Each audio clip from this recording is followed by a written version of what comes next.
ታቦት አንድ ነው ለአይሁድ የተሰጠው ለእሱም አሁን በአዲስ ኪዳን የለም። የእግዚአብሔር የቃል ኪዳን ታቦት ተብሎ ነበር ይጠራ የነበረው።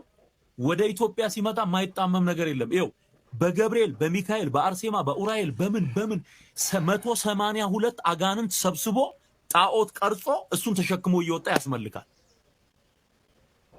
መጽሐፍ ቅዱስ በባህሪያቸው እግዚአብሔር ላልሆኑ የሚደረግ ዴዲኬሽን፣ ስግደት፣ መዝሙር፣ አምልኮ ቀን ተሰይሞ በዓል እየተደረገ እርድ እየታረደ ደም እየፈሰሰ የሚፈጸም አምልኮ የአጋንንት ክቡራንና ክቡራት እንደምን አላችሁ? እግዚአብሔር የተመሰገነ ይሁን።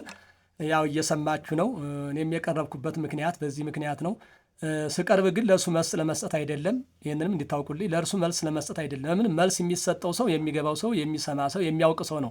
እሱን አሁን ይሄ ነው ብዬ መልስ ብሰጠው መጽሐፍ ብጠቅስለት ምንም አይገባውም። የቀረብኩበት ምክንያት ከሃዲያንን ከመካዲያን ጋር ለማነጻጸር፣ አሕዛብን ከአሕዛብ ጋር ለማነጻጸር የእግዚአብሔር በጠላቶቹ ላይ ወይንም ደግሞ በሚነቅፉት ላይ ደግሞ የሚያመጣውን መቅሰፍት መዓት ለመግለጥ እና አንዳንድ ደግሞ ምናልባት እንደው የሚወዛገቡ ሰዎች ካሉ የሚደናከራቸው ካሉ ለነሱ መጽሐፍ ቅዱሳዊ ጥቅስ ለመስጠት እንጂ ለሱ መልስ ለመስጠት አይደለም የቀረብኩበት ለማለት ነው። ስለዚህ ከሃዲያን ከሃዲያን ጋር ማነጻጸር ማለት የቀድሞዎቹን ከሃዲያን እነ አርዮስን እነ ፎጢኖስን እነ ንስጥሮስን ስናነጻጽራቸው እነሱ በትምህርት ቤት ደክመዋል። በነገራችን ላይ የተወሰነ እውቀት አላቸው። ለዚያም ነው ክህደታቸውም በምስጢረ ሥጋዌ ላይ ነው። የእነዚህ አሁኖቹንና እነዚያንም ስናነጻጽራቸው ክህደታቸውም እውቀታቸውም ሰማይና መሬት ነው። አይገናኝም በምንም ተአምር ማለት ነው።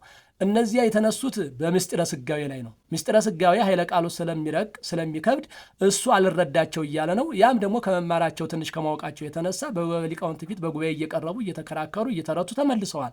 የአሁኖቹ ግን ወደ ጉባኤ ቀርባችሁ ተከራከሩ፣ በሊቃውንት ፊት ተከራከሩ ቢባሉ መልስ የላቸውም። ለምን? አሁን ይሄ ሰው ይህን የሚናገሩ ሰው አይደለም እንኳን በጉባኤ በሊቃውንት ፊት ቀርቦ ሊከራከር የዲቁና እንኳን ትምህርት እኮ በአግባቡ ያልያዘ ሰው ነው። እንደው በጊዜው ዲያቆን እየተባለ ሲጠራ ነበር ብዬ ነው። ለዚህ ያንን እኮ አስተካክሎ ያልያዘ ሰው ነው። ዛሬ አሁን ምን ተብሎ ከጉባኤ ፊት ይቀራል? ለዚህም እኮ ነው ስለሌላቸው ባዶ ስለሆኑ ነው የስድብ መንፈስ በእንትናቸው ላይ አድሮ በአንደበታቸው ላይ ሁልጊዜ ሲነገር የሚኖረው ሲሰማ የሚኖረው ያ እውቀት ስለሌላቸው እንጂ እውቀት ያለው ሰው እኮ ስድብ አይደለም የሚናገረው። ደግሞም እግዚአብሔር ደግሞ ያደረበት ሰው እንኳን አይደለም ቅዱሳንን ቀርቶ ማንኛውም እንዲሰደብ እግዚአብሔር ያደረበት ሰው አይፈቅድም። እግዚአብሔር መንፈስ ያደረበት ሰው ትሕትና ርኅራኄን ያሳያል እንጂ ነቀፌታን፣ ይሄ ሰይጣን ያደረበት ሰው ብቻ ነው ሁልጊዜ ስድብ ሲሳደብ ሲነቅፍ የምንሰማው ማለት ነው። የሚነቅፉበት ምክንያት ያው ይታወቃል። በዚች ቤት ሳሉ በጊዜው ጥቅም ያገኙ ነበር። ወደዚያኛው ወጥተው ሲሄዱ የበለጠ እናገኛለን ሲሉ የበለጠ አላገኙም። ይሄኛው ጥቅም ቀርቶባቸዋል። ይሄ ጥቅም ስለቀረባቸው የዚያ ቅናት ነው የዚያ ንዴት ነው እንደዚህ ከላይ ከታይ የሚያደርጋቸው ማለት ነው እንጂ ቅዱሳንም መንቀፍማ እነሱ በምን አንደበታቸው ነው ቅዱሳን የሚነቅፉት? ተናገሩ ማለት እኮ ምንም አይደለም። ይሄ እግዚአብሔር ግን ብሎ በዚች ደግሞ ፍርዱን ያመጣል። አይቀርም እንደሚቀር እንዳይመስለን።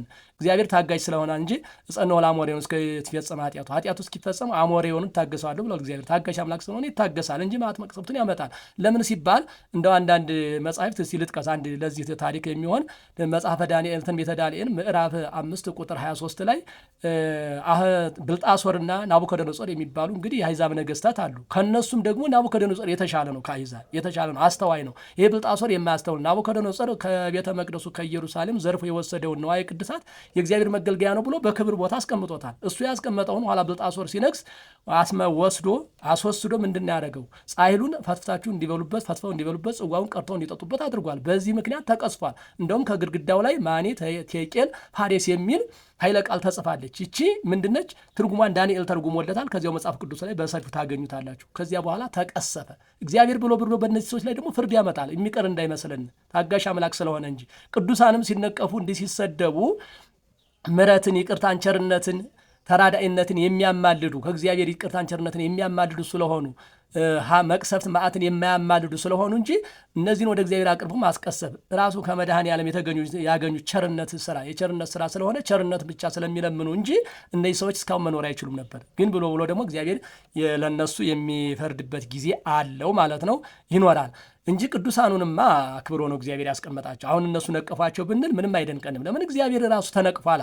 ዮሐንስ ምዕራፍ 10 ቁጥር 20 ላይ እስኪ እንመልከት። ምንድን ነው የሚለው? ጋኔን አሃዞ ወይ አብድ ምንተኑ ታጸምእወ፣ ጋኔን ይዞ ያሳብደዋል። ለምን ትሰሙታላችሁ ብለው እኮ አይሁድ እግዚአብሔርን ኢየሱስ ክርስቶስን ምን ብለውታል? ሰይጣን ጋኔን ብለውታል። ጋኔን አድሮበታል ብሏል እዛ። ስለዚህ እኛ ምንም አይደንቀንም። እሱን ስላከበራቸው ቅዱሳን በእነሱ አንደበት ማለት አይደለም የሚዋረዱት፣ እግዚአብሔር አክብሯቸዋል። ምንድነው? ማቴዎስ ምዕራፍ 10 ቁጥር 40 ላይ እኮ እንዲህ ሲል እናገኘዋለን።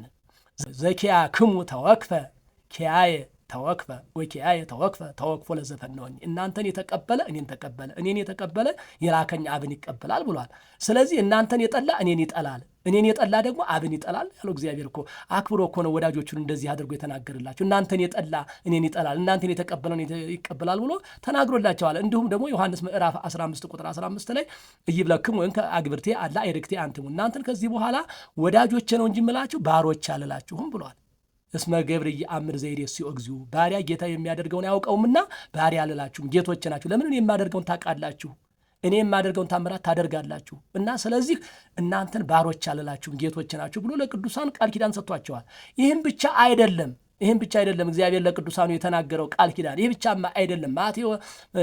ነቢዩ ኢሳይያስ ምዕራፍ 56 ቁጥር 5 ላይ እስኪ እናገኛለን፣ ኃይለ ቃል እናገኛለን። እሁቦሙ ይላል እሁቦሙ በቤቴ ወበአረፍቴ መካነ ዘያሰሚ ወዘይህይስ እምደቂቅ ወመአዋልድ፣ በቤቴ በአጥሬ ውስጥ ካሉ ልጆች ከወንዶች ከሴቶች ከምእመናን ይልቅ ማለት ነው። ከወንዶችም ከሴቶችም ከምእመናን ይልቅ የእናንተ ስማችሁ የሚበልጥ ማለት ነው። ከእነሱ ይልቅ የሚበልጥ ስማችሁ የሚጠራበት ቦታ ሰጣችኋለሁ ብሏል። ይሄ ቦታ ምንድን ነው ሲባል ቤተ ክርስቲያን ናት። ቤተ ክርስቲያን በስማቸው ቤተ ክርስቲያን ታንጾላቸው፣ ጽላት ተቀርጾላቸው፣ ገድል ተጥፎላቸው የሚመሰገኑበት ቦታ ማለት ነው። ይህን እሰጣችኋለሁ ብሎ በነቢዩ ላይ አናግሯል። ይህን ብቻ አልበቃውም እኮ ወእሁቦሙ ስመ ዘለዓለም ዘይሐልቅ ይላል። ለዘላለሙ የማያልፍ የማይጠፋ ስም እሰጣችኋለሁ ብሏል። ይሄ ነው ሲመሰገኑ የሚኖሩ እግዚአብሔር ያከበራቸውን። እርሱ አሁን እንዲህ አዋረዳቸው ብለን እኛ ልናገር እንችላለን እንዴ? ኧረ ምንም አይቻልም፣ ምንም አይመስለንም ብለኛ። እግዚአብሔር እንደዚህ እኮ ነው አክብሮ የጠራ ቤተ ክርስቲያን እንዲታነጽላቸው፣ ገድል እንዲጻፍላቸው በዚህ እኮ የተናገረው ነው። ጽላት እንዲቀረጽ ላቸው እሱ ተናገረ አልተናገረ ለኛ ምናችን ነው? ምንም አይደለንም።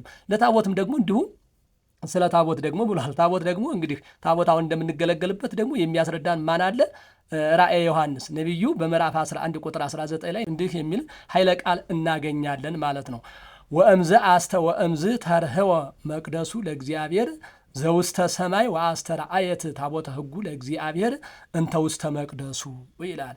የእግዚአብሔር ቤተ መቅደሱ በተከፈተ ጊዜ ይላል የቃል ኪዳኑ ታቦት በመቅደሱ ውስጥ ይታያል አለ፣ ወይንም ታየች ብሏል። ይሄ ማለት ምንድን ነው? ቤተ መቅደስ በሰማይ ያለው በምድር ነው፣ በምድር ያለ በሰማይ ነው። ለዚህ ነው ቅዱስ ጴጥሮስን በምድር ያሰራችሁት በሰማይ እየታሰረ ነው፣ በምድር የፈታችሁት በሰማይ እየተፈታ ነው። ለምን? በሰማይ ያለ በምድር አለ፣ በምድር ያለ ደግሞ በሰማይ አለ። ስለዚህ በሰማይ ያለው ቤተ መቅደስ በምድር ስላለች፣ በሰማይ ያለ ታቦተ ሕጉ በምድር ስላለች፣ ያቺ ታቦተ ሕግ ደግሞ የቅዱሳን ስም የሚጻፍባት፣ የሥላሴ ስም የሚቀረጽባት፣ የሚጻፍባት፣ የድንግል ስም የሚጻፍበት ጽላት ነው ማለት ነው። ራእዩ የተናገረው ሐዋርያው። ስለዚህ በእሱ ነው እኛ የምንገለገለው፣ እግዚአብሔርን የምናገኘው፣ የምናመሰግነው፣ ቅዱሳንን ስም የምናመሰግነው፣ አማላጃቸውን የምንመሰክርበት፣ የሚያማልዱን በዚህ ላይ አድረው ነውና ይህንን እግዚአብሔር አክብሮ ስለሰጣቸው እሱ ብዙ ስለለፈለፈ ለእኛ ምንም አይመስለንም። ክቡራና ክቡራት ተመልካቾች፣ ለነገሩ ግን ይህንን በጆሮው እስኪ ድረሰውና ሸር አድርጉላቸው፣ ለሁላቸውም ይድረሳቸው።